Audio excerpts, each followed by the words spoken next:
Hello everyone. आज हम बात करेंगे टोर्ट के बारे में, नर्सिंग टोर्ट के बारे में।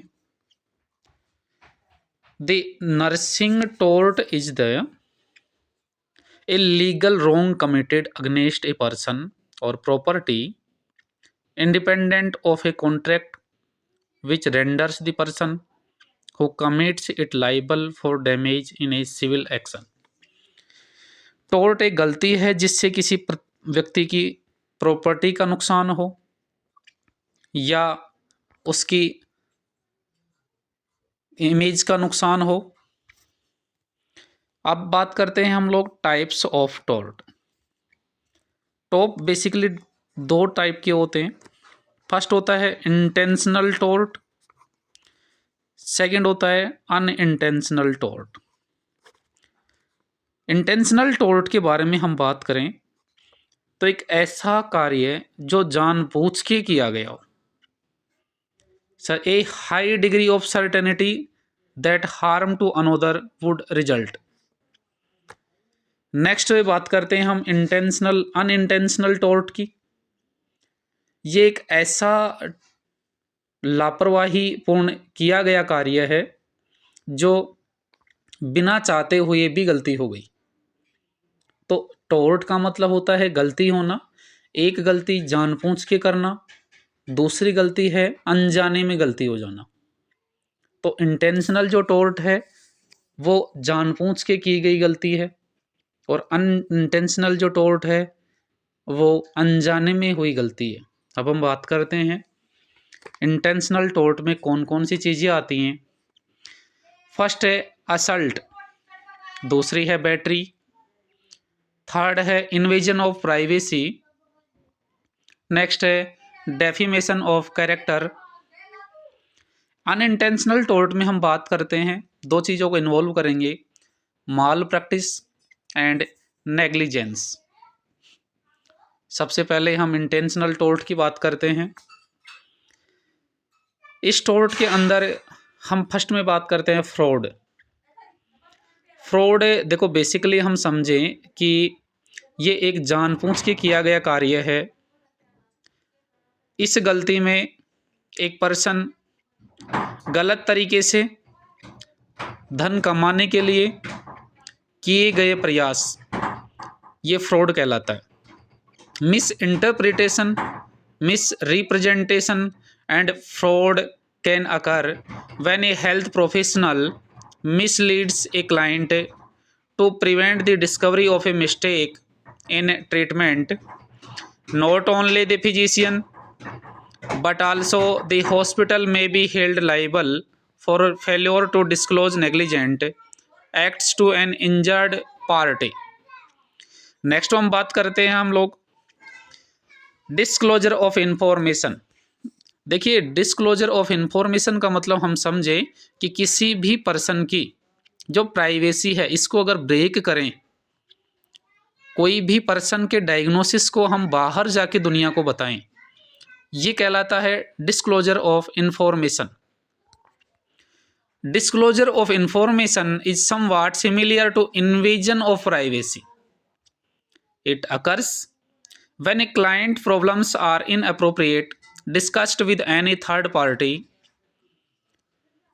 Next one is defamation of character.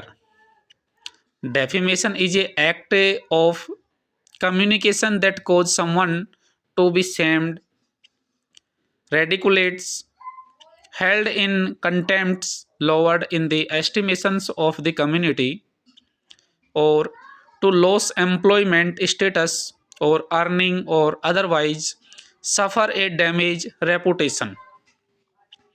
ये एक ऐसा कार्य है जिसके द्वारा किसी पर्सन की गलत तरीके से कम्युनिकेशन करना और उस गलत तरीके की कम्युनिकेशन की वजह से किसी की जॉब चली जाए, किसी की प्रॉपर्टी का लॉस हो जाए, किसी की रेपुटेशन का लॉस हो जाए। नेक्स्ट हम बात करते हैं, next one is intentional tort के अंदर असल्ट की बात करेंगे हम। असल्ट क्या होता है? It is an attempt intentional offensive contact with another one, individual example threat to Saint.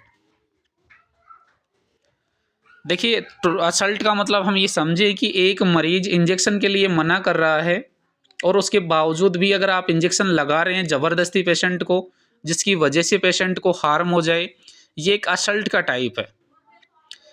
Next बात करते हैं हम लोग फॉल्स इम्प्रिजमेंट की। ये एक ज़बरदस्ती का पेशेंट को बंधक बनाना कहलाता है। The person is detained confined restraints against his और हर विल, पेशेंट के नहीं चाहते हुए भी अगर हम पेशेंट को बांध के रखते हैं, बंद करके रखते हैं, ये फॉल्स इम्प्रिजमेंट कहलाता है। एग्जाम्पल की बात करें, एक common example of assault and battery is performance of operation without the patient consent.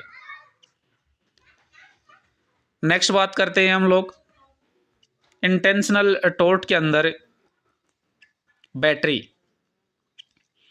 Battery एक ऐसा गलती है जिसमें कोई पर्सन नहीं चाहते हैं, उसके बावजूद भी अगर आप उनको टच कर रहे हैं, फोर्सफुली टच कर रहे हैं, तो ये एक बैटरी टाइप है। पर्पजफुली टचिंग और applying force on a other person's और things related to the person without his consent with the intention to harm the person is known as battery. Next one is the assault. Battery is the harmful offense or unauthorized touching of another person. Next हम बात करते हैं unintentional tort की। अनजाने में कोई गलती हो जाना अनइंटेंशनल टॉर्ट कहलाता है। इसके अंदर हम दो चीज़ों को कंसिडर करते हैं। First one is negligence and second is malpractice. फर्स्ट हम बात करेंगे नेग्लिजेंस की। It equates with carelessness a deviation from standard of care. Example हम बात करते हैं, fall by an elderly person who is being cared by a nurse. एक ऐसा पेशेंट जो बेड पे लेटा था और वह अगर गिर जाता है नर्स की लापरवाही की वजह से, ये जो टॉर्ट है ये नेग्लिजेंस कहलाता है। नेक्स्ट हम बात करते हैं माल प्रैक्टिस की। Malpractice it is looks at professional standard of care as well as the professional status. इसका मतलब ये है कि एक कार्य करते हुए अगर किसी पेशेंट को गलत तरीके से इंजेक्शन लग गया या पेशेंट का रूट ड्रग्स का गलत दे दिया, या हम बात करें कि रॉन्ग मेडिकेशन प्रिस्क्राइब कर दी, इसको हम बात करते हैं